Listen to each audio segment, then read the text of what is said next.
Paramashivoham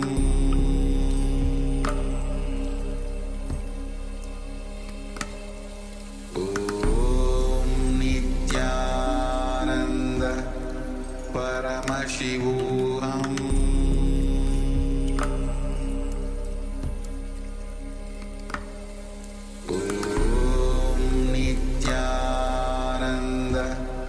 Paramashivoham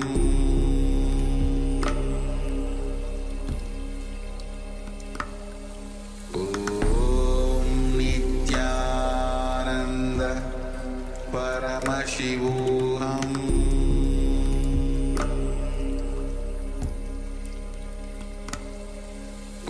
Om Nityananda Paramashivoham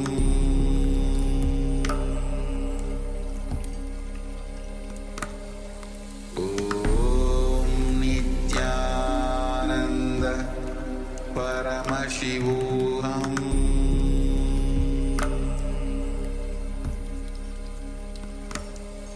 Om Nityananda Paramashivoham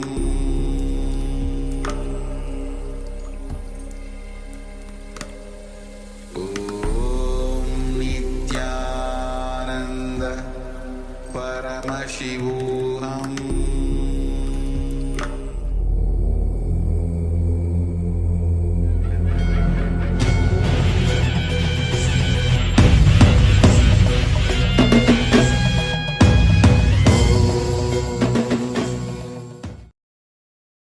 Welcome to the Pratama Vinyasa Krama 108 Asana sequence of Nityananda Yoga.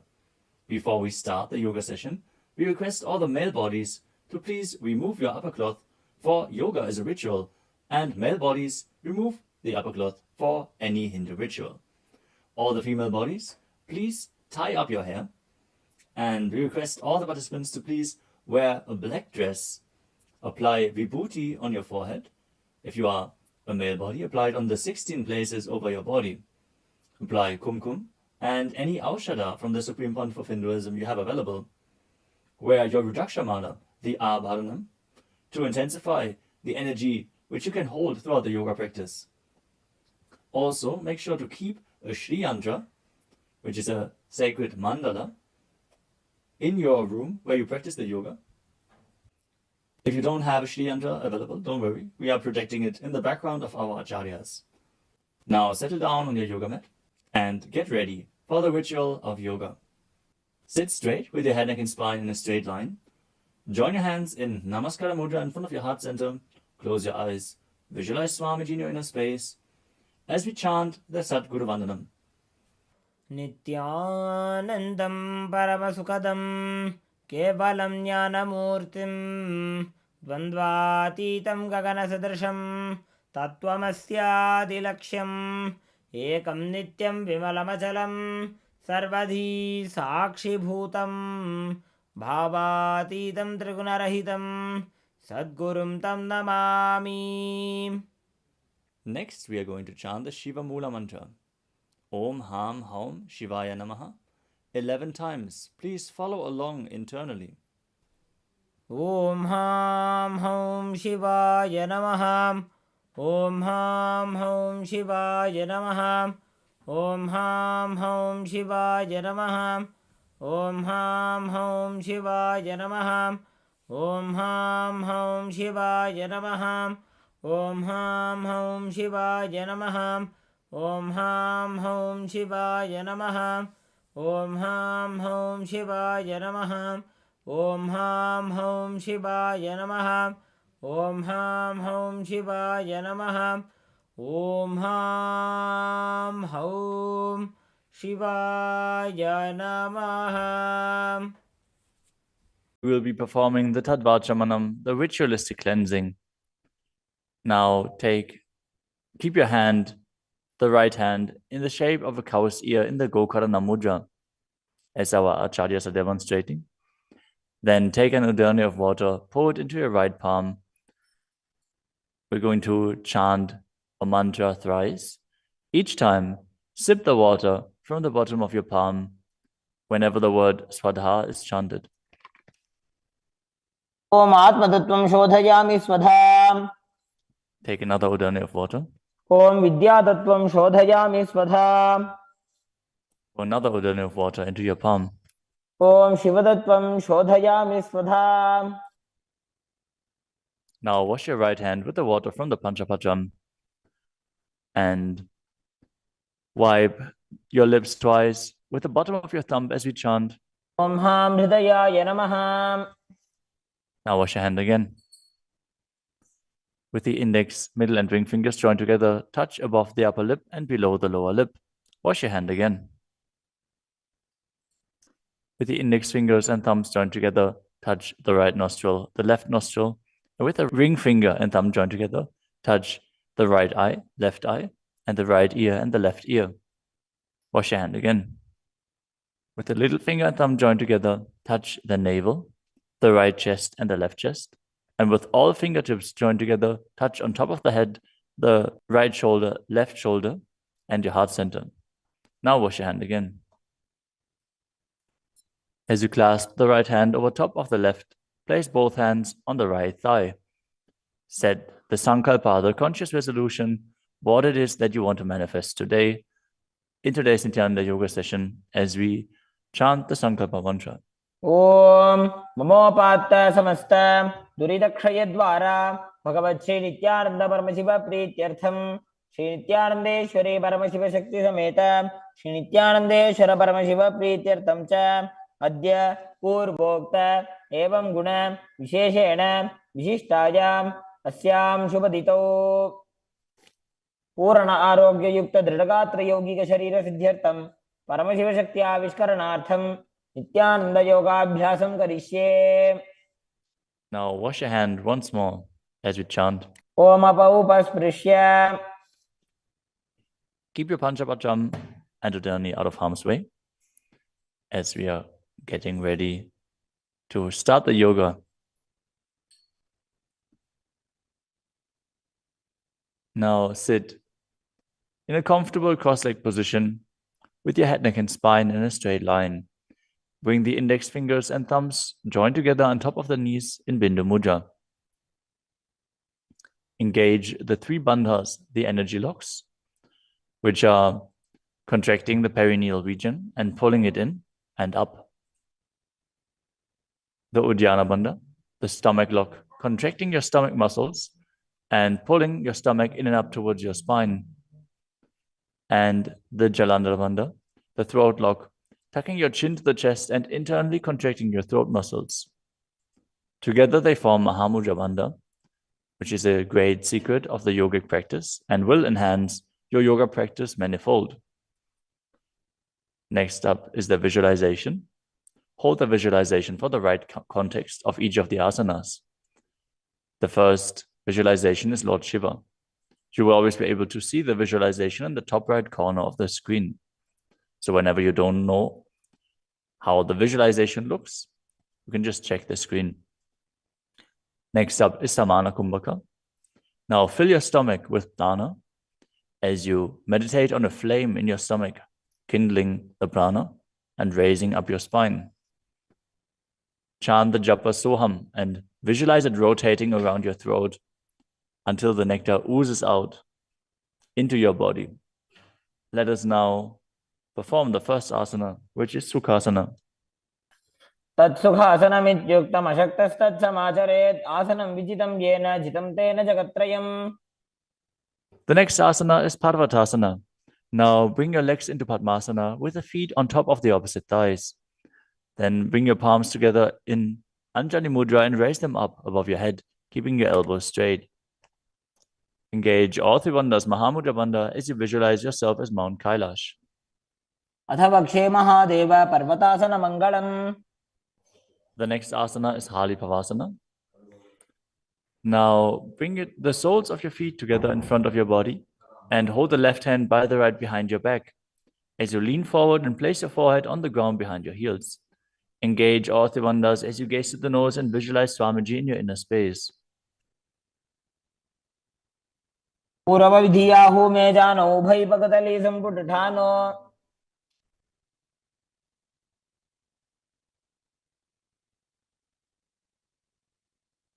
The next asana is Nagi Pavasana. Now keep the soles of your feet together and stretch your hands out in front of the feet, cupping your palms, placing them down on the ground as you place your forehead on the ground behind your heels. Engage all three bandhas and gaze to the tip of your nose, visualizing yourself as a snake. पुरव विधि पर्यागाने नीचौ वेकहु निफनास्यो लगाई.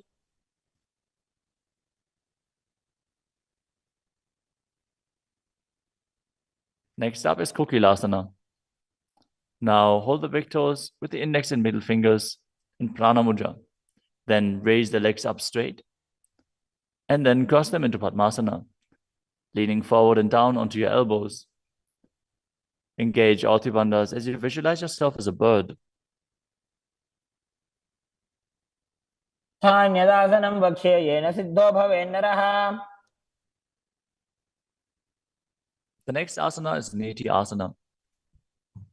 Now place one ankle on top of the opposite knee as you hold onto the opposite elbows. Engage all three bandhas, rotate your arms in a circle and gaze to the nose, visualizing Swamiji in your inner space, and after some time change the direction of the movement. घोड़ा बामा पादगी आशमाहिली सोये दक्षचरण को वार लोता परिकुल्फ समोय.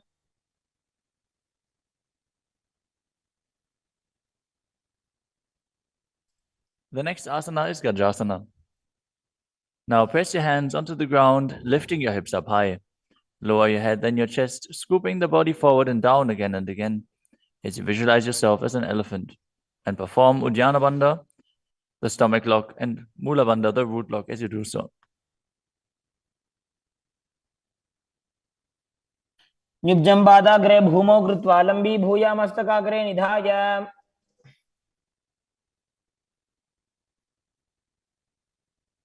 The next asana is Vrikshasana. From the same position, alternate pressing the heel of one foot into the ground while lifting the other heel up. Visualize yourself as a bear as you keep Uddiyana Bandha and Mula Bandha engaged. एकैकं पादमाकुञ्च्य गजासनं कुर्यात् वृक्षासनं भवति. The next asana is Vaishyasana. Now stand tall on the mat with the tips of the on the tips of the big toes, with all other toes raised off the ground. As you keep your head, neck, and spine in a straight line and bring your index, middle, and ring fingers to the heart center in Hridaya Mudra. Visualize Swamiji in your inner space and perform Uddiyana Bandha and Mula Bandha. केशेन पादयुगलं बद्ध्वा तिष्ठेत दोमुखः.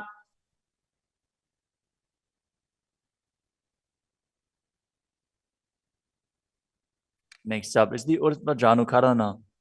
Stand with your heels touching, toes facing outwards at a 45-degree angle and the knees bent in Adimandi. Now, bring both hands to the chest with the elbows parallel to the ground. Then lift one knee up towards the center of your body, followed along with the respective hand as you make circular motions on both sides again and again.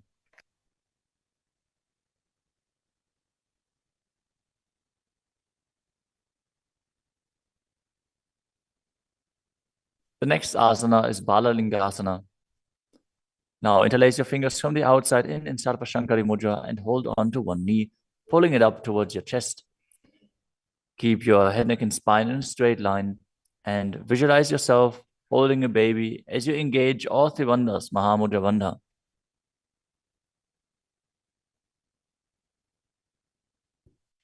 एकं जानूरसि आलिङ्ग्य स्थातव्यं बाललिङ्गनं भवति. You move on to Padapidanasana. Now take the foot and pull it behind towards your buttocks. Hold it with both hands. Be straight. Engage all three bandhas as you visualize Swamiji in your inner space. एकस्मिन् पादतले कराभ्यां वेष्टयेत्तनुम्. The next asana is Natarajasana. Standing on one leg, hold on to one foot and extend it backwards as you lean forward and stretch your arm out in front in Bindu Mudra with the index finger and thumb touching as you visualize yourself dancing as Lord Nataraja and perform the Mula Bandha. उत्तानपादं क्रौञ्चं च मरीचिं वीरभद्रकम्. Now stand on the other leg and repeat Balalingasana on the other side, pulling the knee up towards your chest and visualize yourself caressing a baby. एकं जानोरस्यालिङ्ग्य स्थातव्यं बाललिङ्गनं भवति. Now repeat Padapidanasana on the other side. Pull the other foot towards your buttocks and visualize Swamiji in your inner space, engaging all three bandhas. स्थित्वैकस्मिन् पादतले कराभ्यां वेष्टयेत्तनुम्. Now repeat Natarajasana on the other side, visualizing yourself as Lord Nataraja. पादं क्रौञ्चं च मरीचिं वीरभद्रकम्.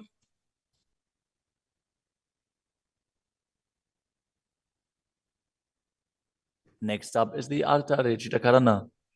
From Adimandi position, bring the right foot behind the other with the toes down and the heel up. Keep the left hand at the chest and swing the right arm back and forth, gracefully moving the fingers one by one. Now keep the right hand over top of the nose, uncross your ankles, and repeat the movement on the other side.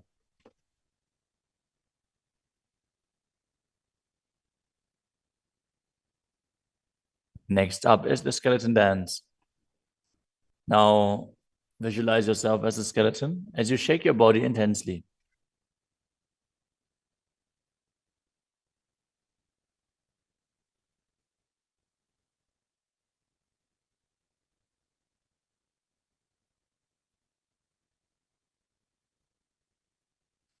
We move on to Katichinakarana.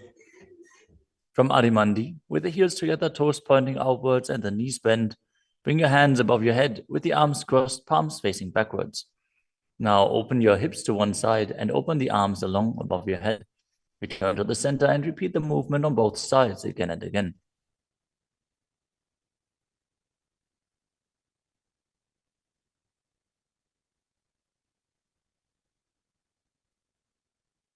The next asana is Tadasana. Now stand tall on the tips of the big toes as you raise your hands up above your head, beside your ears. Engage all three bandhas. Visualize yourself as a palm tree as you internally chant the new japa Shivoham. महामुद्राबद्ध कोनो ताड़ासन विभेदकान्. Next up is Uttanasana.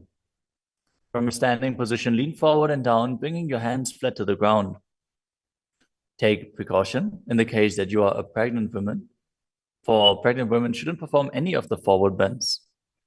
Now engage all three bandhas and bring your forehead towards the knees as you visualize Swamiji in your inner space.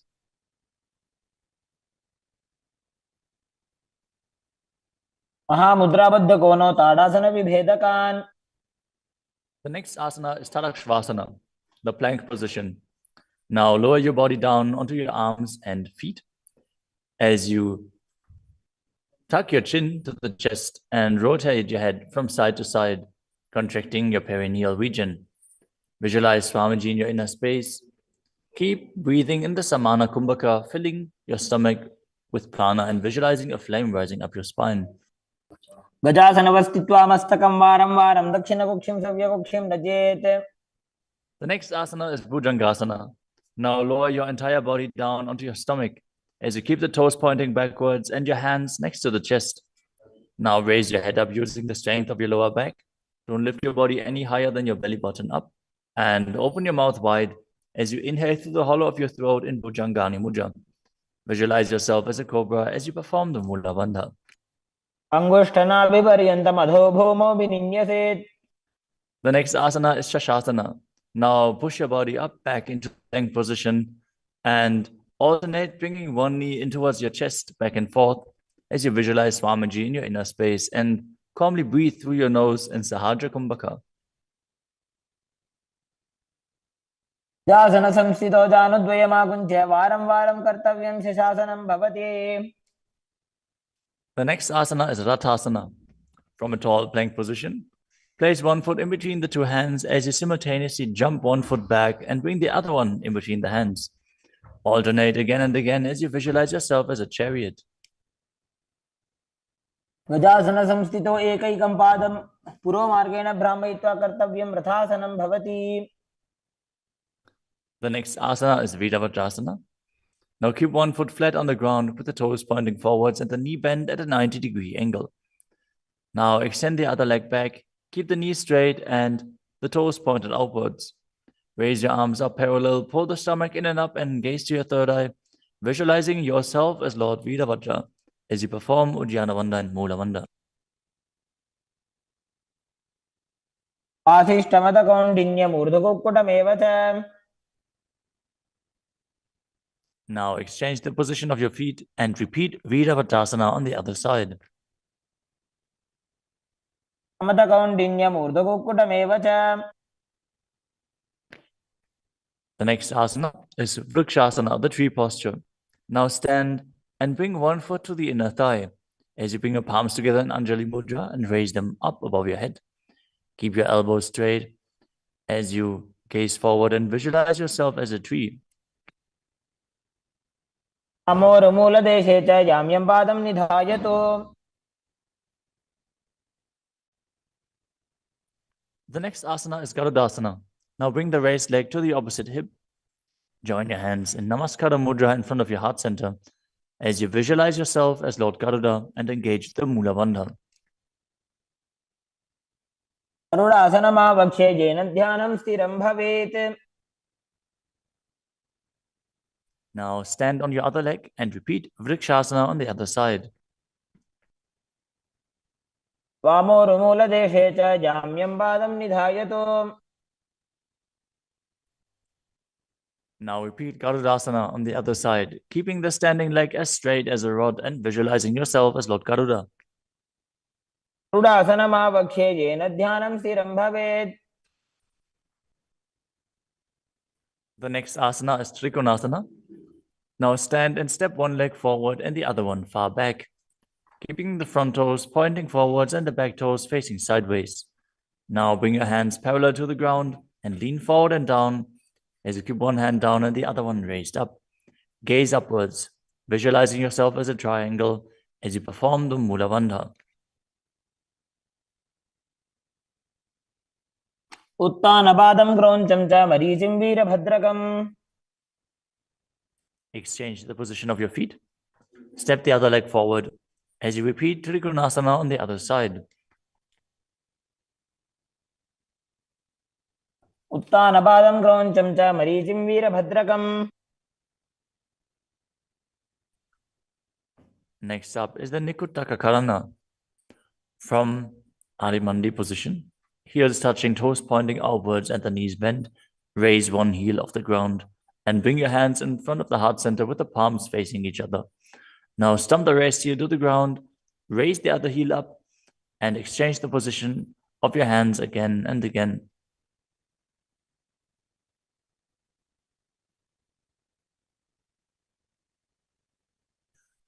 The next asana is Angushtasana. Now lower your body down onto the tips of your toes, placing the perineum on the back of your heels. Raise your knees off the ground and keep them together as you join your palms in front of your heart center in Namaskara Mudra. Visualize Swamiji in your inner space as you breathe in Brahmari Kumbhaka, buzzing like a bee on the inhalation and exhalation as you perform the Mula Bandha and internally chant the new japa Sadashivoham.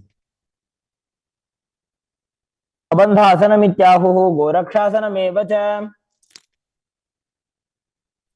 The next asana is Saurasana.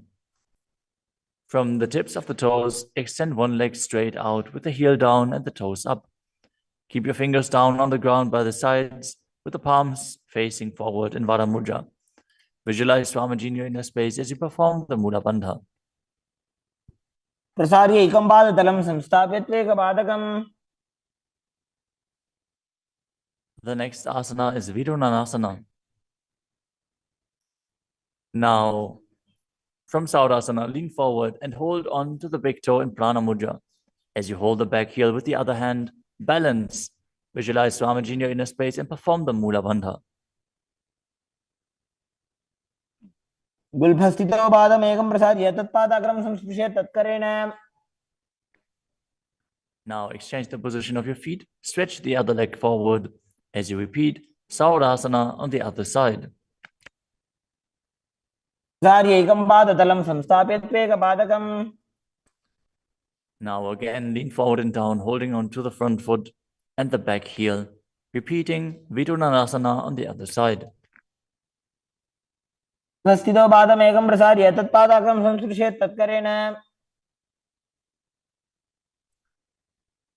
The next asana is Brahmajarankushasana. As you keep the toes on the ground and the perineum placed on top of the heels, which are raised off the ground, keep a gap between your legs and place the back of your hands on top of the respective knees. Contract the perineal region and tuck your chin to the chest as you gaze in between the two hands in Shambhavi Mudra, with eyes opened wide, unblinking, actually gazing within. As you visualize Swamiji within and perform the Jalandhara Bandha and Mula Bandha. द्वौ भणापाणि होय वैसे एड़ी mail रघुदानि वैसे. The next asana is Kapilasana. Now drop your knees to the ground with the toes tucked behind, sitting your perineum on the heels. As you keep your hands on top of the respective thighs and pull your stomach in and up, contract the perineal region, gaze to the tip of the nose and visualize yourself as sage Kapila Muni. उभय पगदली समटारावे तिनकी Mahuli core मिलावे.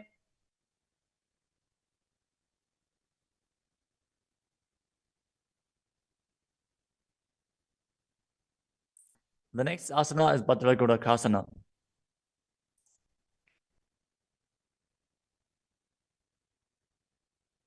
Maintain the same position as you shift your gaze up to the third eye. Visualize Swamiji in your inner space as you buzz like a bee in Brahmari Kumbhaka.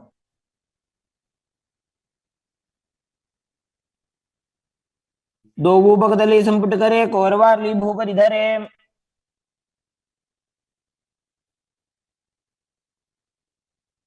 The next asana is Suryasana. Now sit with your toes tucked, perineum placed on top of the raised heels. As you bring your thumbs and little fingers together in Padma Mudra, opening up the palms resembling a lotus flower. Now raise your hands up above your head as you gaze up in between the gap between the palms, visualizing yourself as Lord Surya.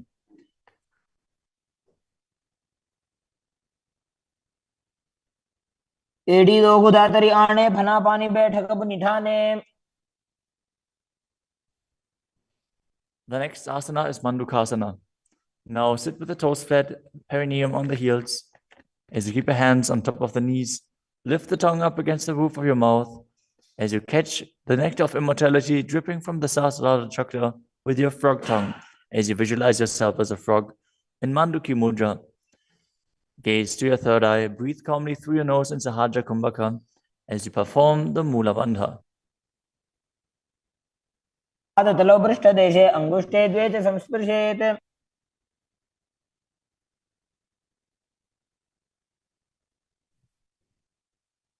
The next asana is Uttana Mandukasana. Maintain the same sitting posture, but bring your hands behind your back, holding onto the opposite shoulders. Gaze to your third eye, visualize yourself as a frog as you keep your tongue pressed against the palate of your mouth in Manduki Mudra. Perform Uddiyana Bandha and Mula Bandha as you do so.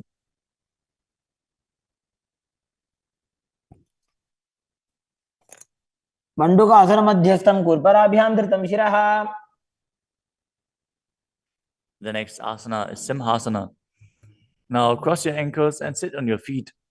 As you keep the knees wide, fingers spread on top of the knees, open your mouth wide, stick out your tongue and exhale forcefully as you gaze at the tip of your nose and visualize yourself as a lion.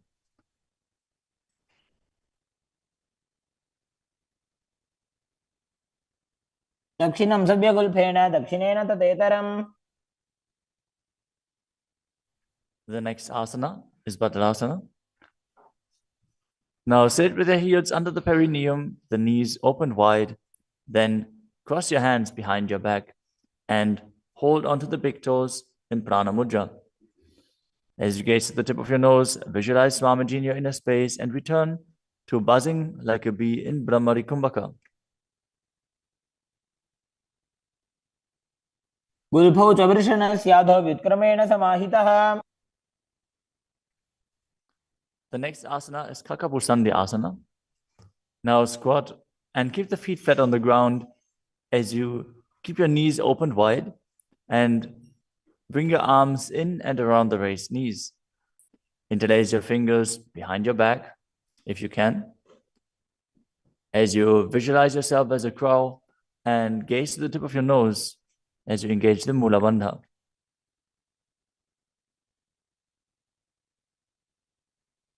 उत्तमे वेशक उपगठाने दो वो हाथ पगमी च आने. The next asana is Kanipavasana. Now keep the palms on the floor, shoulder width apart. Bring your knees onto the back of your arms towards your armpits. Lean forward, raise your feet off the ground as you visualize Swamiji in your inner space and balance on your arms. को गुण आशी दुष्टता होई तो आछी होई. The next asana is Kapali asana. Now place your hands on the ground, shoulder width apart. Bring the top of your head onto the ground. Please take precautions if you have any neck injuries or high blood pressure. Any of the inverted postures. Now bring your knees onto the elbows, your hips over the shoulders, and straighten your legs up as you gaze to the nose and visualize Swamiji in your inner space. Isha धरती टेकी पग दो वो मिलीवा ऊंचा करे.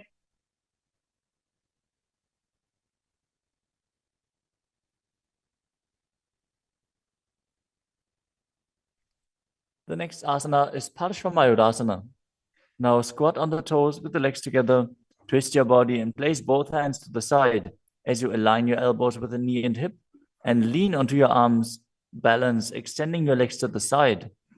Gaze to your third eye as you visualize yourself as a peacock and exhale fully in Rechaka Kumbhaka as you hold your breath in the exhaled state. Perform the Mula Bandha as you do so. मयूरं दंडवत् कुर्यान् मायूरं दंड नामकम्. Now twist your body in the other direction and repeat Parshvamayurasana on the other side. मयूरं दंडवत् कुर्यान् मायूरं दंड नामकम्. The next asana is Bhairaganathasana. Now place both hands on the ground, shoulder width apart. Stretch your legs back straight into Tadakshvasana, the plank position. As you step one foot outside the respective shoulder and bring it in between the two hands. Gaze to your third eye. Visualize yourself as Lord Kala Vaidava. As you breathe in your Rechaka Kumbhaka and perform the Mula Bandha. आसन की गुण पीती जागी. Now step the front foot back and step the other foot outside the shoulder in between the hands. Gaze to your third eye in Shambhavi Mudra with the eyes open wide, unblinking, as you visualize yourself as Lord Kala Bhairava.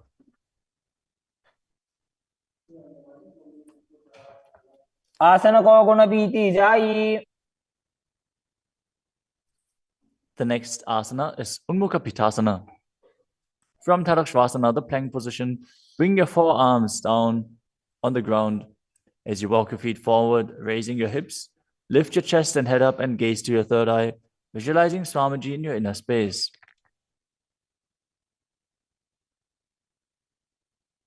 भून्यस्थो जानुनी हस्तो चतुष्पदम वाङ्मुखम्.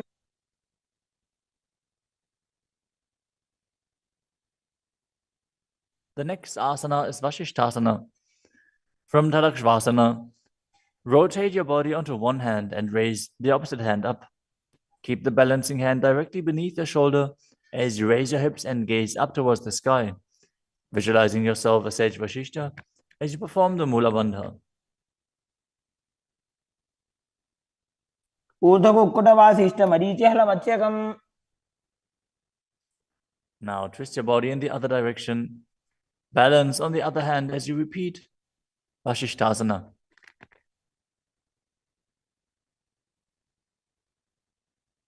ऊर्ध्वकुक्कुटवासिष्ठमरीचिहलमत्स्यकम्. Now come to a seated position and extend your legs out in front with the heel down and the toes pointing up. Now bring your hands under the buttocks with the palms facing up. Keep your spine straight, elbows close to your body. Tuck your chin to the chest. Contract the perineal region.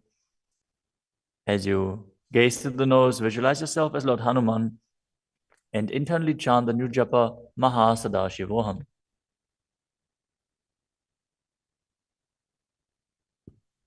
दोबू करके उभय हस्तेली कोरवारली मैले भेली.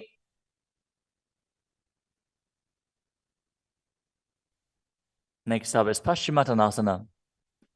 Now visualize Swamiji in your inner space as you lean forward and down, holding onto the big toes in Prana Mudra. Perform Mahamudra Bandha, all three bandhas engaged, and exhale all the air from your lungs in Lichaka Kumbhaka. जानो बरिललाटन्तो पश्चिमं दानमुच्यते. The next asana is Ugrasana. With your legs straight, interlace your fingers behind your neck. Lean your chest forward and down, bringing your head to the knees by the strength of your core. Engage all three bandhas as you visualize Kali in your inner space. शुभानिभ्यां दृढं धृत्वा जानुभरि शिरोन्यसेत्. The next asana is Marichi Asana. Now, sit with the legs extended, bring one heel to the groin with the knee raised, and reach your arm in and around the raised knee as you clasp your hands behind your back. Bring your chest to the thighs, head to the knee, and visualize yourself as Sage Marichi. उत्तानपादं क्रौञ्चं च मरीचिं वीरभद्रकम्.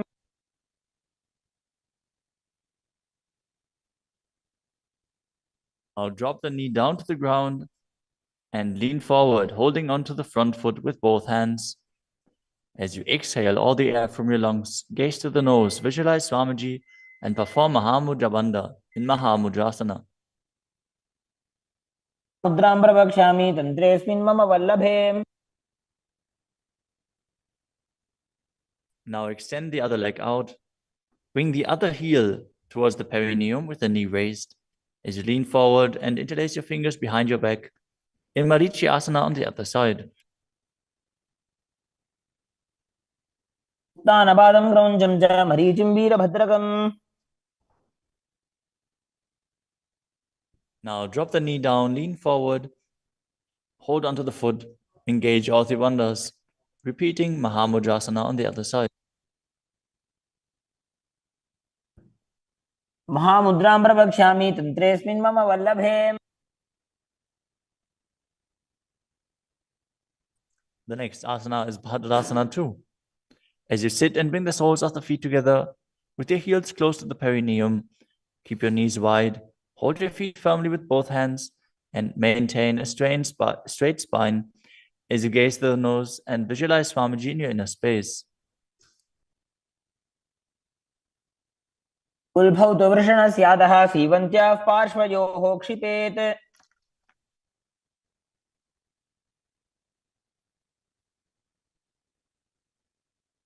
The next asana is Gvalipavasana. From Bhadrasana, extend your feet away from your body. Keep the toes together, heels apart, knees wide open. As you place your hands on the respective knees, tuck your chin to the chest and gaze to the nose. Visualize Swamiji in your inner space. Perform the Jalandhara Bandha and Mula Bandha. ध्रुवचरपट चौक कख्यो सोई वाही विधियो की जय सोई. The next asana is Joni Asana. Now sit, keep the soles of the feet together and the heels close to your perineum as you visualize the Yoni Mandala, which is projected on the screen. Now hold the soles of the feet as you lean forward and down and bring the forehead to the feet as you gaze to the nose and perform the Mula Bandha. Dogu पकतली संपुट करे एड़ी मेड़ के ढिंग धरे।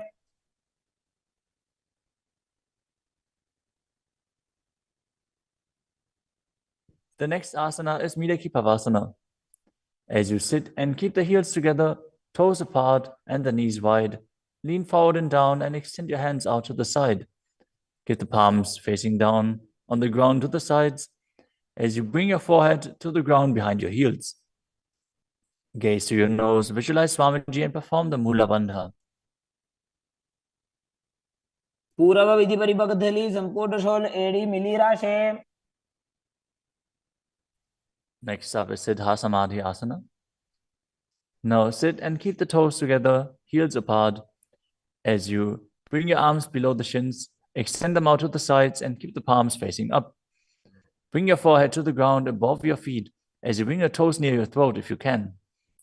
Gaze to the tip of your nose, visualize Lord Surya in your inner space and perform the Mula Bandha. दोबो पकतली संपुट करे शोले मेड़ आगा में धरे। Next up is Chinaki Pavasana.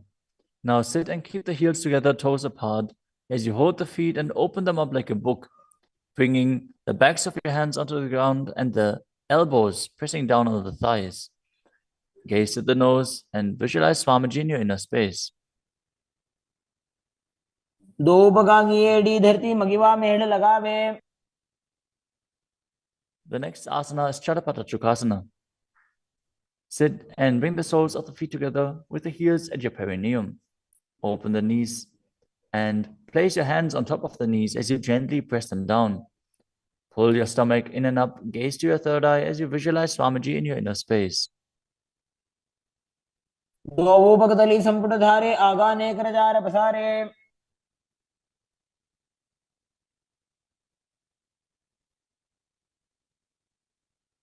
The next asana is Bhairavasana. Now sit and bring the soles of the feet together with your knees open wide. Lift the heels up and bring the toes down onto the ground. As you keep your knees on the ground, pull your stomach in and up and place your hands on the knees in Bindu Mudra. Gaze to your third eye as you visualize yourself as Lord Kala Bhairava. उल्भव संपेड्य जान्योन्यं व्युत्क्रमेणोत्थितं शनैः। The next asana is Samanasana. Now sit with one heel at the perineum. Lift and hold the other foot, pulling the sole of the foot to your chest. Gaze to your third eye as you perform the Mula Bandha and visualize Swamiji in your inner space. समान आसनमावक्षे सिद्धमन्त्रादि साधनात्।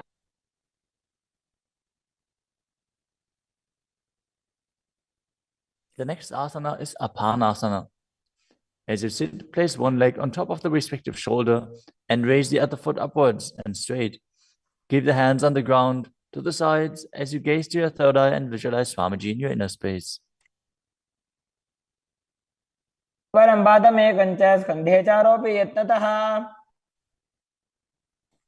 Now repeat Samanasana on the other side. Bring the other heel towards your perineum and pull the opposite foot towards your chest. समान आसनमावक्षे सिद्धमन्त्रादि साधनात्। Now repeat Apanasana on the other side. Bring the other leg over top of the respective shoulder, extending the opposite leg forward and up.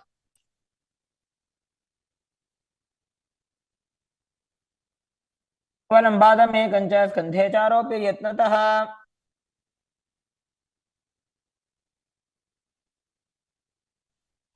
Next up is Gomukhasana. Now sit and cross one leg over the other, aligning the knees at the center of your body with the feet by the opposite hips. Place both hands on top of the stacked knees as you gaze to the nose, visualize the face of a cow, and perform the Mula Bandha. Start breathing in Siddhkari Kumbhaka, pressing your tongue against the palate of your mouth without touching the teeth and hissing through your teeth while inhaling. Internally chant the new japa Om Nityanandoham. सर्वे दक्षिणगुल्फं तु पृष्ठपार्श्वे नियोजयेत्। The next asana is Anasuyasana. Now, maintain the same posture. Hold on to the big toes of the feet in Prana Mudra as you gaze to the tip of your nose and visualize yourself as Rishika Anasuya. Engage Uddiyana Bandha and Mula Bandha. दक्षिण कोडो नीचे उठाने वावोता के ऊपर आने Maintain the same position.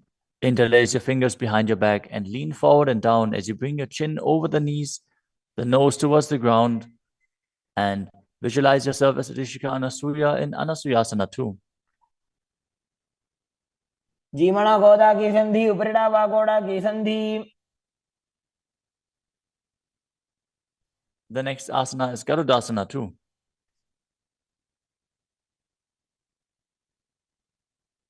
Now sit on the ground with one heel pressed against the perineum.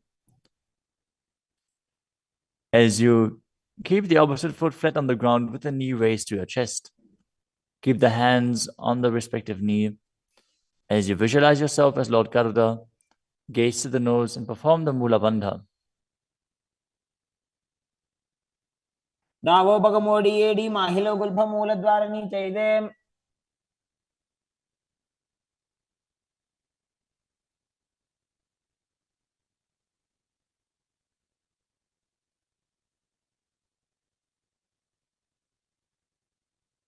The next asana is Naradasana. Now, sit and place your perineum on top of one heel as you interlace your fingers behind your neck and twist your elbows outside of the raised knee. Gaze to your third eye and visualize yourself as Narada as you perform the Mula Bandha. पिष्टि जवाम पगदली केरी भूपरिता हिलगा बेफेरी. Next up is Matsya Pitakasana. Now place one foot on top of the opposite thigh. Wrap the respective arm around the knee, holding onto the opposite shin as you hold the big toes with the other hand in Prana Mudra.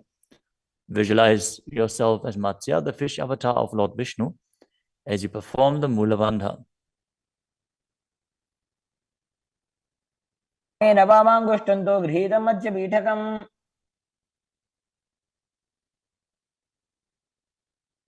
Now slide your knees over top with the other knee on top, repeating the Gomukhasana position on the other side. Gaze to the nose and visualize the face of a cow as you keep hissing through your teeth without the tongue touching your teeth. In Siddhkari Kumbhaka.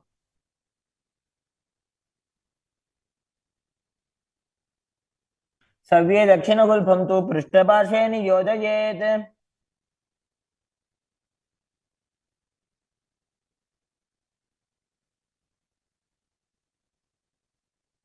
Next up is Anasuyasana on the other side. Hold onto the big toes as you visualize yourself as Rishika Anasuya.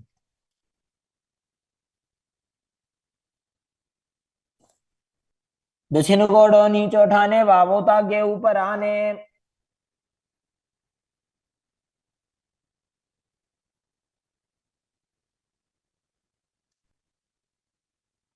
Now, from the same position, interlace your fingers behind your back and lean forward and down, chin over the knees, nose towards the ground in Anasuyasana too.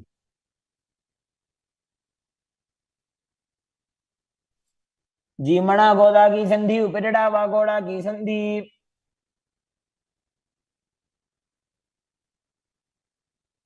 Now repeat Garudasana 2 on the other side, bringing the other heel towards the perineum, knee raised, hands on the knees, as you visualize yourself as Lord Garuda. डावो बगमोडी एडी माहिलो गुल्फमूल द्वारनी चैदे. Next up is Naradasana on the other side. Raise the perineum onto the heel, interlace your fingers behind your neck, and twist your elbows outside of the raised knee, visualizing yourself as Sage Narada. पिष्टि जवाम पगदली केरी भूपरिता हिलगा बेफेरी.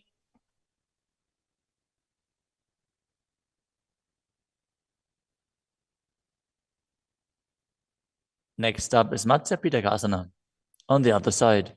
Now place the other foot on top of the opposite thigh. Hold on to the shin and the big toe of that foot as you visualize Matsya, the fish avatar of Vishnu.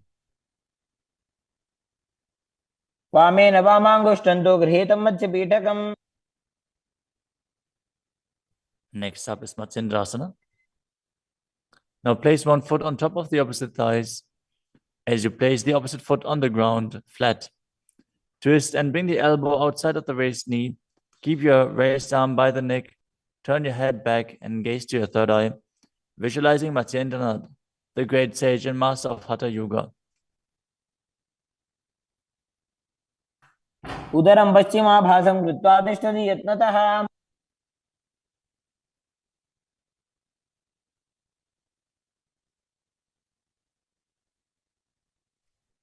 The next asana is Kubhasana. From Matsyendrasana, twist and bring your elbow outside of the raised knee as you extend your hand down to the foot, keeping the opposite hand at the respective ear. Twist your body back. Gaze back and up towards your third eye, visualizing yourself as a camel. आसन को गुण झोल हो जाए. Next up is Matsyendrasana 2. Keeping the hand extended down towards the foot, place your hand behind your body onto the ground as you gaze up to your third eye and visualize Matsyendranath. मत्स्येन्द्रपीठं जठर प्रदीप्तिं Prachanda रुक्मण्डल खण्डनास्त्रम्. Now repeat Matsyendrasana on the other side. Extend the other leg out. Bring the opposite foot onto the thigh as you twist your elbow outside of the raised knee and gaze back.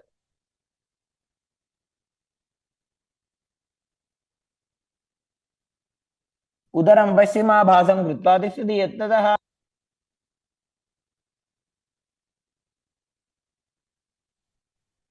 The next asana is Kubhasana on the other side. Now hold on to the front big toe and prana mudra as you keep the other hand towards the respective ear, gazing back and up towards your third eye and visualizing yourself as a camel. आसन को गुण झोल हो जाए. The hand to the ground behind you. Twist your body even further as you visualize Matsyendranath in Matsyendrasana 2.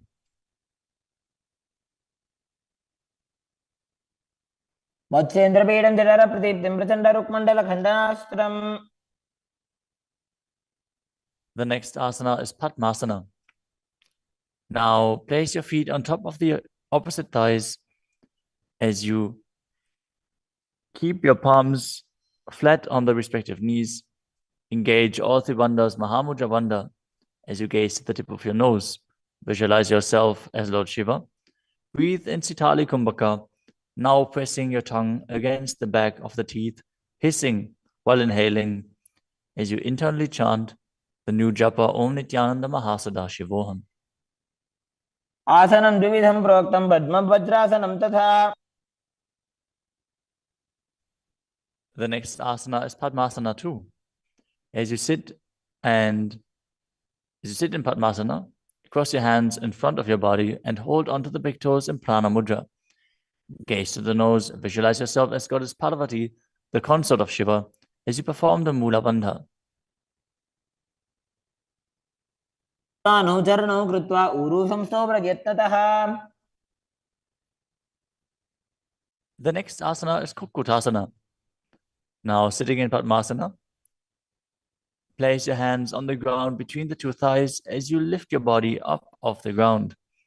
Visualize yourself as a rooster as you breathe calmly in Sahajra Kumbhaka and perform the Mula Bandha. पद्मासनं सुसंस्थाप्य नान्वोरौरन्तरे करौ.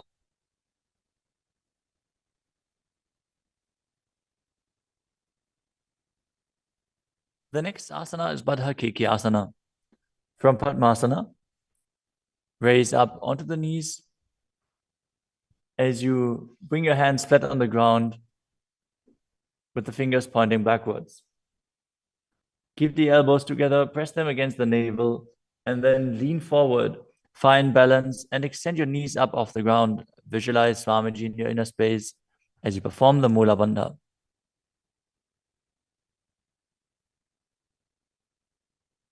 धरामवष्टभ्यकरद्वयेन तत्पूर्वपरि स्थापितानाभिपार्श्वः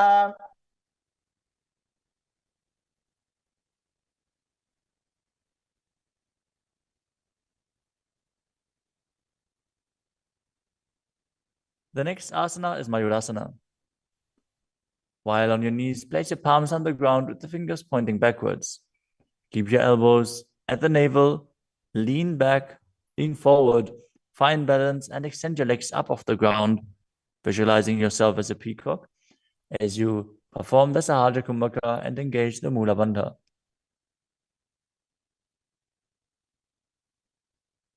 अथ वक्षे महादेव मयूरासनमुत्तमम्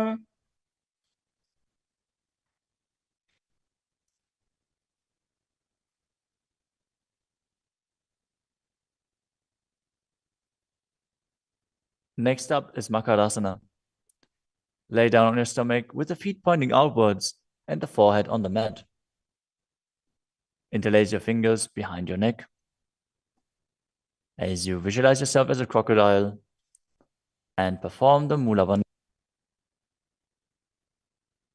अध्यासशेते हृदयं निधाय भूमौ च पादौ च प्रसाद्यमानौ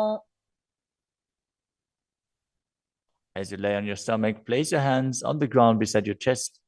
Raise your legs up, bring the thighs off the ground, visualizing yourself as a locust. In Shalabhasana. अध्यासशेते करयुग्मवक्षो भूमिमवष्टभ्यकरयोस्तलाभ्याम् The next asana is Ushtrasana. As you lay on your stomach, bring your hands to the feet. Pull the feet down towards the ground outside of your hips. As you visualize yourself as a camel and perform the Mula Bandha. अध्यासशेते पदयुग्मव्यस्तं पृष्ठे निधायापि धृतं कराभ्याम्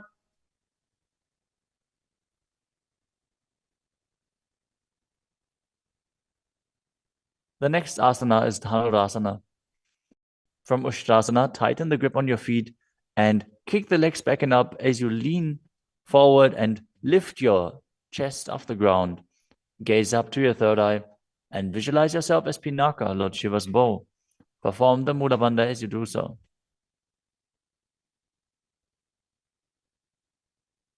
त्रिसार्यपादौ भुविदण्डरूपौ करौ च पृष्ठे धृतपादयुग्मम् The next asana is Bhagasana. Now come to a kneeling position with your feet flat on the ground, sitting in between the two heels. Place your hands on top of the knees. Visualize Swamiji in your inner space. Breathe calmly through your nose in Sahaja Kumbhaka. As you gaze to your third eye, contract the perineal region in Mula Bandha and internally chant Om Jayanti Paramashivoham. उल्टा मोड़ी पाओ तो वैसे बहुरो जगत करे कैसे The next asana is Gohi Asana. From the kneeling position, place your elbows on the ground, shoulder width apart. As you interlace your fingers, bring your head towards the ground and hold it with your hands. Now raise your hips up. Walk your feet forward until your hips align with your shoulders. And then raise your legs up off the ground and pull the knees close to your chest. Try to touch your chin with the knees as you roll your body up in the inverted posture. Gaze to the nose and visualize Swamiji in your inner space. दो हाथ की कहुनी जोई पुनिह कलाजी जाने दोई Now, from Gohi Asana, extend your legs up straight into Shirshasana. Gaze to the nose and visualize Swamiji in your inner space as you perform the Mula Bandha. विपरीतं मण्डलं च द्विधैव विदितं हिनः Gently lower your body down and come to a seated posture. Now sit with your hands behind your calves and stretch your legs up. Bring your forehead to the knees as you come to a vertical position with your legs. Visualize Swamiji in your inner space and perform the Bastika Kumbhaka, rapidly exhaling from your diaphragm pushing the air out without inhaling, like the bellows of a blacksmith. We're going to perform Vastika Kumbhaka for the next few asanas, so keep your core engaged and rapidly breathe through your nose. दो हाथ पग बाहर आने, घोड़ा तरे का घसीटा ने. The next asana is Parikhasana. Now sit and extend your legs out and up at a 45-degree angle. Bring your hands behind.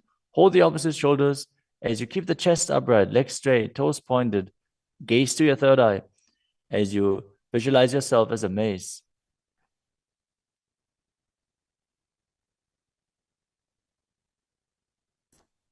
उत्तानशयनं कृत्वा पादौ मिलित्वा प्रसार्य.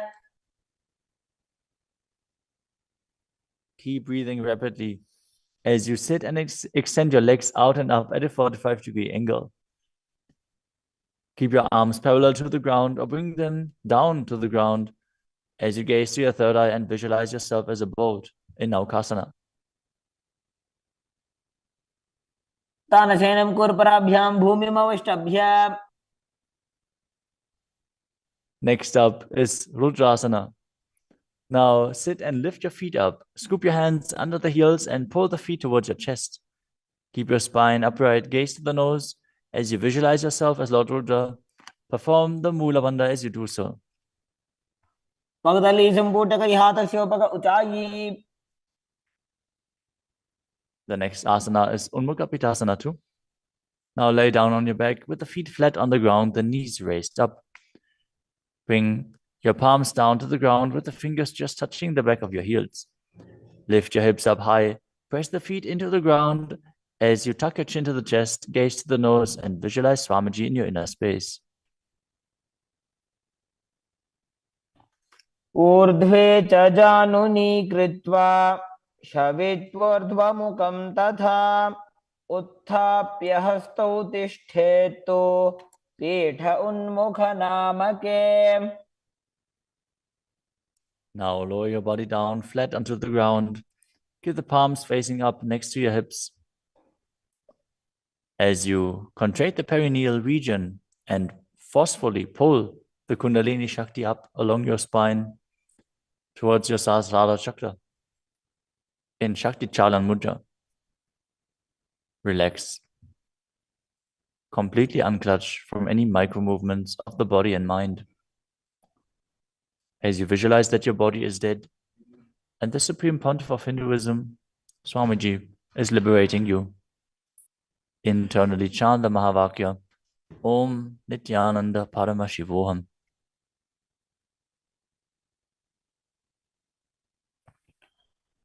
उत्तानं शववद्भूमौ शयनं तोषवासनं शवासनं श्रान्तिहरं चित्तविश्रान्तिकारकम्. ॐ नित्यानन्द परमशिवोऽहम् ॐ नित्यानन्द परमशिवोऽहम् ॐ नित्यानन्द परमशिवोऽहम् ॐ नित्यानन्द परमशिवोऽहम् ॐ नित्यानन्द परमशिवोऽहम् ॐ नित्यानन्द परमशिवोऽहम् ॐ नित्यानन्द परमशिवोऽहम् ॐ नित्यानन्द परमशिवोऽहम् ॐ नित्यानन्द परमशिवोऽहम् ॐ नित्यानन्द परमशिवोऽहम् ॐ नित्यानन्द परमशिवोऽहम् ॐ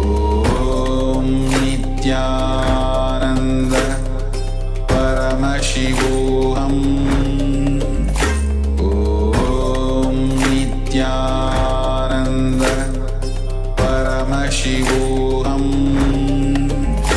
ॐ नित्यानन्द परमशिवोऽहम् ॐ नित्यानन्द परमशिवोऽहम् ॐ नित्यानन्द परमशिवोऽहम् ॐ नित्यानन्द परमशिवोऽहम् ॐ नित्यानन्द परमशिवोऽहम्. Now slowly return to your physical body. Start to wiggle your fingers and toes, your wrists and your ankles, your elbows and your knees. Pull your knees up towards your chest and rock your body from side to side as you return to a comfortable seated position.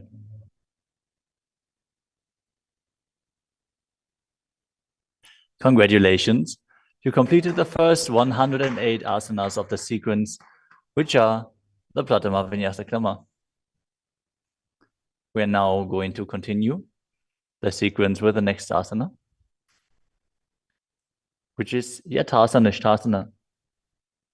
Now sit in a posture that आनन्द परमशिवोऽहम् ॐ Nityanand.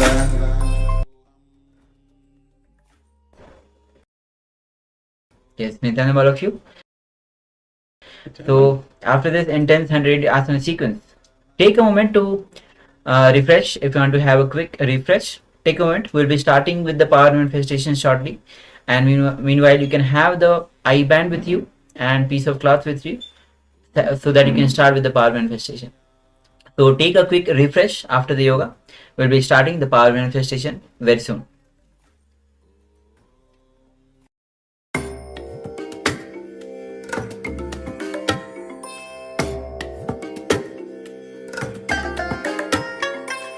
I bless you all. Let you all open all your three eyes and manifest the powers of Mahasadashiva. Om Nityananda Paramashivoham. Om Nityananda Paramashivoham. Om Nityananda Paramashivoham. Om Nityananda Paramashivoham. Om Nityananda Paramashivoham. Om Nityananda Paramashivoham. Om Nityananda Paramashivoham. Om Nityananda Paramashivoham. Om Nityananda Paramashivoham. Om Nityananda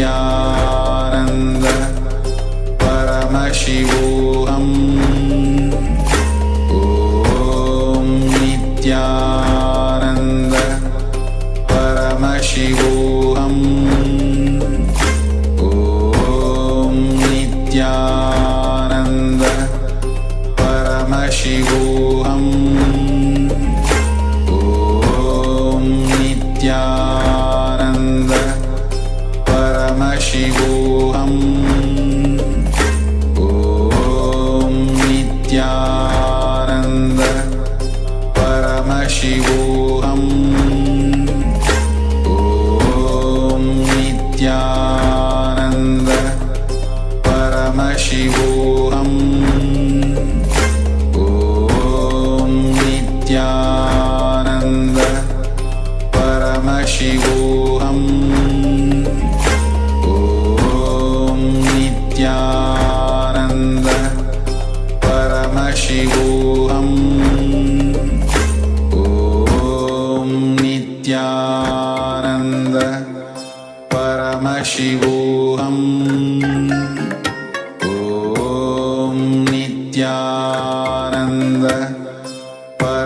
Paramashivoham Om Nityananda Paramashivoham Om Nityananda Paramashivoham Om Nityananda Paramashivoham Om Nityananda Paramashivoham Om Nityananda Paramashivoham. Nose, pull your stomach in and up and exhale. Hold your breath in Rechaka Kumbhaka as you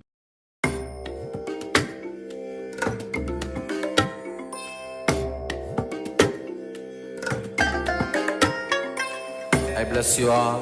Let you all open all your three eyes and manifest the powers of Mahasadashiva. Om Nityananda Paramashivoham Om Nityananda Paramashivoham Om Nityananda Paramashivoham Om Nityananda Paramashivoham Om Nityananda Paramashivoham.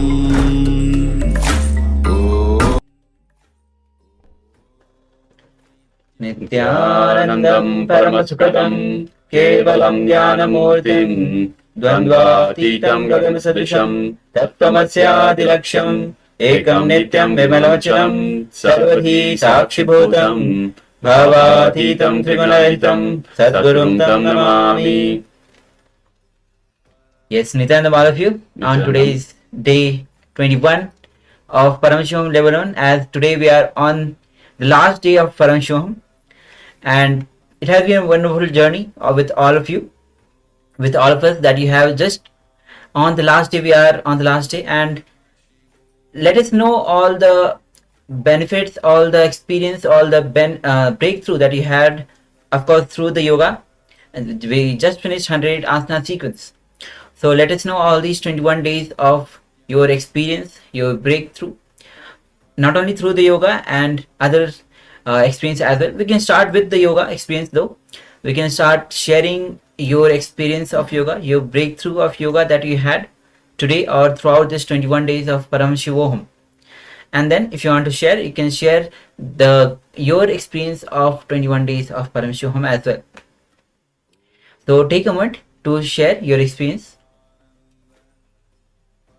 And also requesting participants on the YouTube, those are watching us on YouTube, if you have been following us all these 21 days or even one day today, whatever breakthrough that you had today with yoga itself, you can share that as well.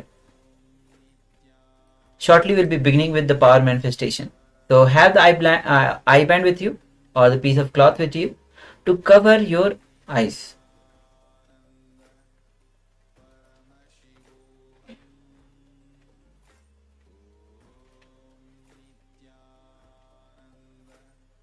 Okay, so meanwhile we'll be entering into the Sast Pramana of manifesting the power of third eye. And meanwhile you can take a moment to grab a piece of cloth or the eye band that will be required during the power manifestation, which will be entering very shortly.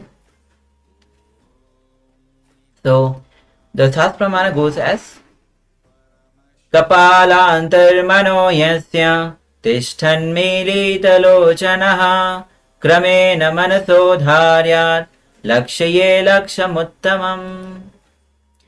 Paramashiva says, by fixing the mind on the inner space within the ground center and sitting stably without any movement, having the eyes closed in succession, but that stability of the mind and the inner space through the power of third eye, one directly sees the ultimate goal, Lakshyam, by having the vision beyond the sight that reveals any object or place, attaining the space of oneness with the source, Paramashiva. So let's get ready. Have the blindfold, eyes covered with the blindfold, and if you don't have the eye bands, have the piece of cloth on your eyes. Also requesting all participants that have currently not got their camera switch on, so all the participants in the Zoom room that haven't got their camera switched on, please switch on your cameras and be available in the camera. And let us participate in this power manifestation segment. So now take a moment, and those who have not yet switched on their cameras, please switch on your cameras. Have the blindfold on your third eye, on your eyes, two eyes, to cover your two eyes. We do not engage two eyes during the power manifestation.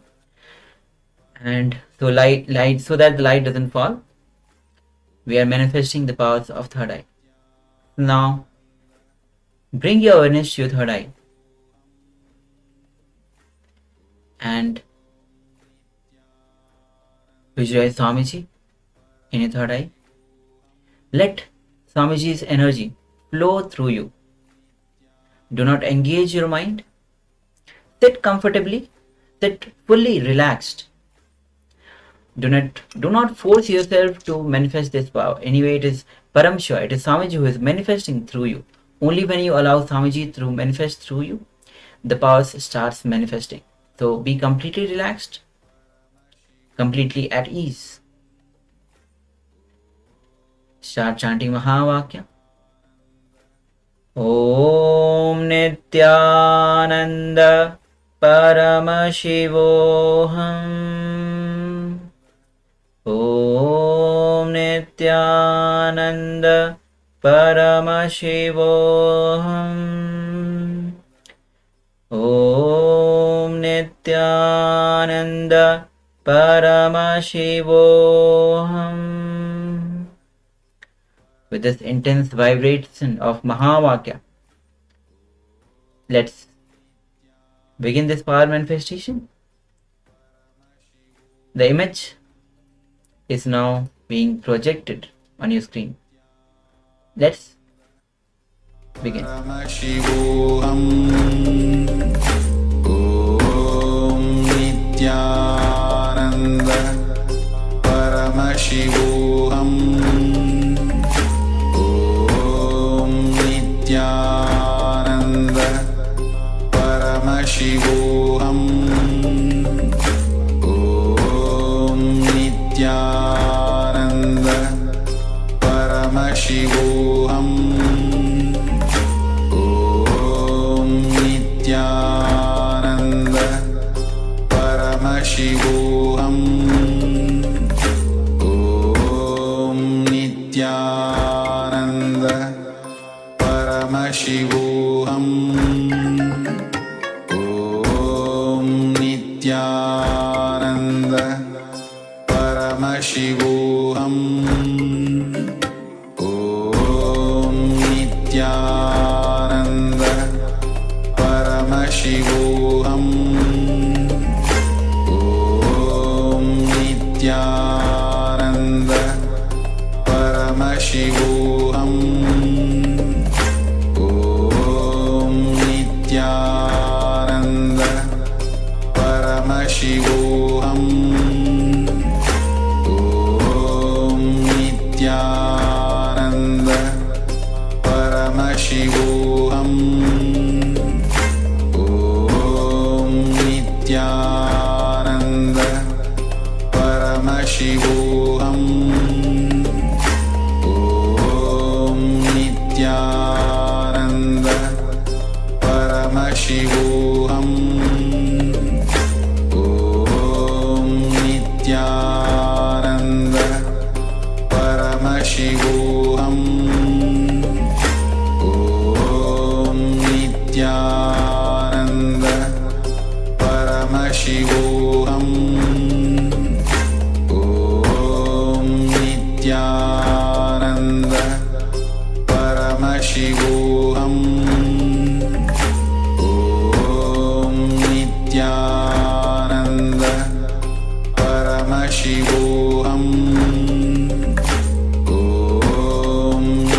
Nityananda Paramashivoham Om Nityananda Paramashivoham Om Nityananda Paramashivoham Om Nityananda Paramashivoham Om Nityananda Paramashivoham Om Nityananda Paramashivoham Om Nityananda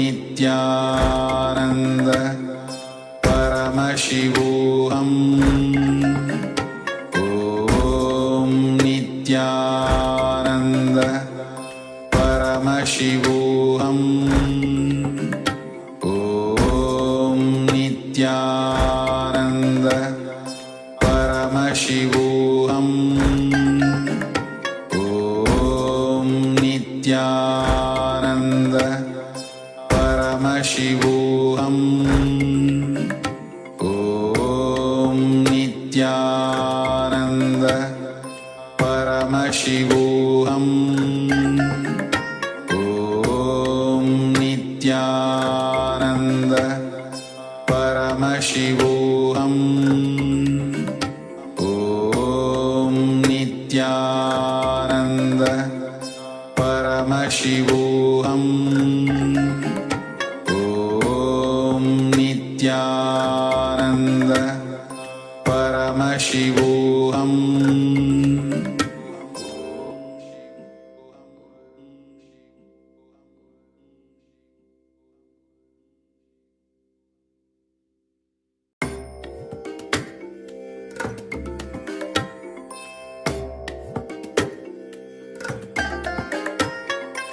I bless you all. Let you all open all your three eyes and manifest the powers of Mahasadashiva. Om Nityananda Paramashivoham Om Nityananda Paramashivoham Om Nityananda Paramashivoham Om Nityananda Paramashivoham Om Nityananda Paramashivoham Om Nityananda Paramashivoham. Now slowly, very slowly, remove your eyebands. Open your eyes and with the space of oneness, with complete unclutched space, let us share what was revealed to you, what Swamiji revealed to you from this pure unclutched space. Take a moment to share and always carry the space of oneness within you.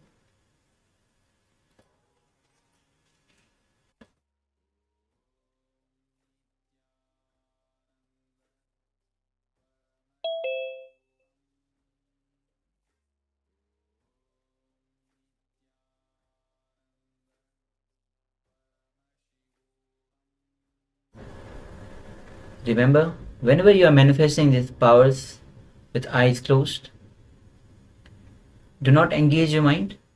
Unclutch from every thought that is coming. Do not get carried away by any thoughts. Just be a witness to the thought.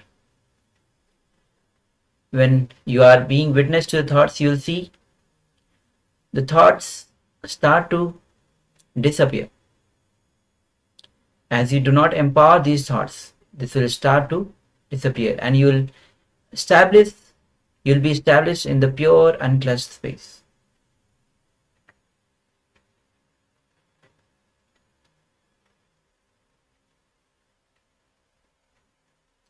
And it is that unclutched space where you are established in oneness with deep connection with Bhagwan.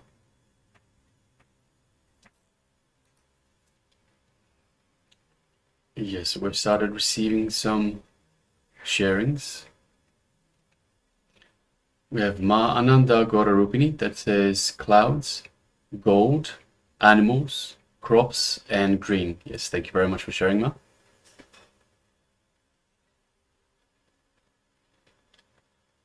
Just waiting for translation. Ma from Fang Zhen. And all the YouTube participants as well, please start sharing.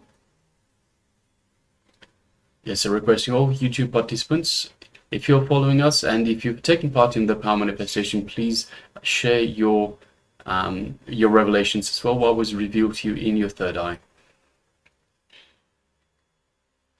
Ma Alice, I was having a lot of thoughts. I was seeing anything other than some geometry shapes.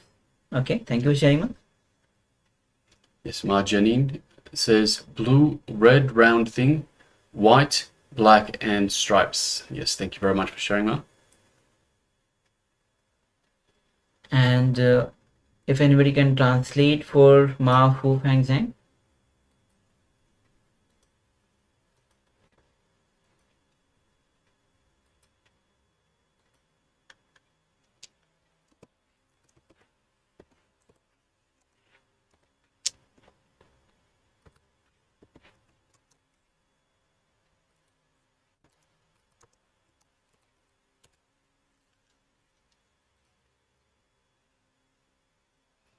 So yes, we have Ma Janine that's translated a forest, little dark, a wooden house. Yes, thank you very much. Thank you very much, Ma Fu Fang Zhen and Ma Janine for translating. Okay, so just checking on YouTube if any sharings are there. No. Okay, so let's move to the verification. We'll be now projecting the image that was shown, we were seeing during the power manifestation. Yes, as you can see, it is a beautiful scenery of a lion and a cub. You can see the sun going down over in the background. You can see some clouds cover, and it's a little bit dark, but there's some grasses. So in the African savanna, little grasses. There's some trees that you can just make out in the background as well. So yes. Yes. So Ma Ananda Gurupini says clouds, gold, animals, crops, green. Wow, awesome. Yes. So well done, Ma. Congratulations. Everything is there. Yes. Animals, we have lion and the small cup, the cute cup. Crops, green, clouds. Yes. Everything is correct, Ma. And gold, the sunshine is gold. Very good, Ma. Thank you. Thank you for sharing Yes. and manifesting well the power. We have Ma Fu Feng Zhen that said a forest, little dark, a wooden house. So it is a little bit dark. It is as the sun is about to set. It's the African savanna, so there are some trees and there's obviously some grassland. We don't have a wooden house, but we do have. So it is a little dark as the sun is setting, and we do have some trees and plant life. So yes, thank you very much for sharing, Ma. Well done. And Ma Ali says, I was having a lot of thoughts. I was seeing anything other than some geometry shapes. So we have a circle. It is, you can consider that as one of the geometry shapes. And if you look at the face of the line itself, it's more kind of a triangular, and it gives one kind of a shape, geometry shape. Yes, Ma Janine says blue, red, round thing, white, black stripes. So Okay, so let's see. Blue, we don't have blue. Red, round thing. So we have the sun is a round. There are shades of red throughout the image. So here and there, even you can see in the hair of the lion itself, there are shades of red. Was it? Ah, yes. White and black and stripes. So there's some stripes on the lion cub and of course on the lion itself. Some stripes that you can see, some shades of black as well. White, perhaps the sun looks a little bit white. So yes, thank you very much for sharing, Mark. Well done, congratulations. Yes, thank you all of you. And also today we'll be having, as the picture says, lion and cub. So we'll be having this beautiful story that Swamiji shares on lion and cub story. So be waited for this beautiful story. So now let's move on quickly to the second round of the power manifestation. Yes, requesting participants to once again put on your eye bands and let us get ready for the second round. And requesting all participants that are following us on YouTube, you can join along with us. So just have either an eye band or some cloth, opaque cloth that will cover your eyes so light doesn't come in.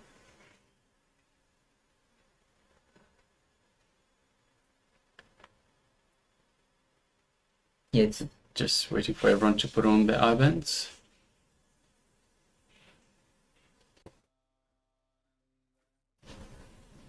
Yes, now let us connect to Swamiji. Let us invoke Swamiji in our inner space. Let us feel Swamiji radiating his love, his compassion, his energy throughout our entire body, filling every corner of our body. Now let us connect to Swamiji in our third eye. Let us start chanting the Mahavakya. Om Nityananda Paramashivoham. Om Nityananda Paramashivoham.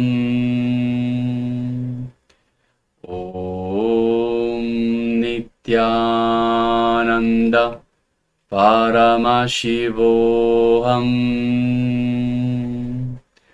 Let us continue chanting the Mahavakya. And from the space of oneness with Swamiji, let us manifest this power of third eye vision. The image is being projected for you now.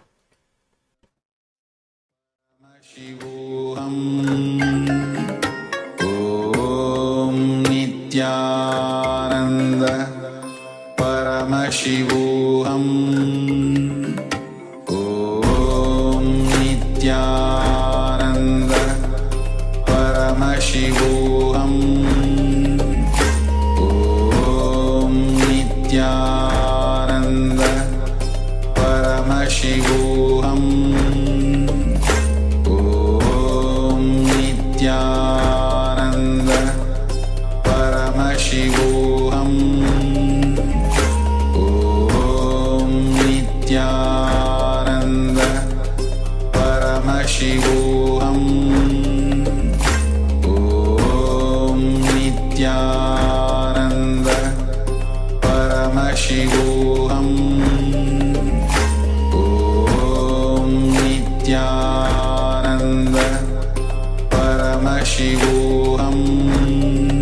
Paramashivoham.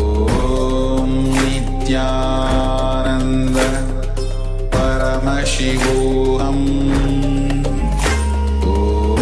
Om Nityananda Paramashivoham. Om Nityananda Paramashivoham. Om Nityananda Paramashivoham. Om Nityananda Paramashivoham. Om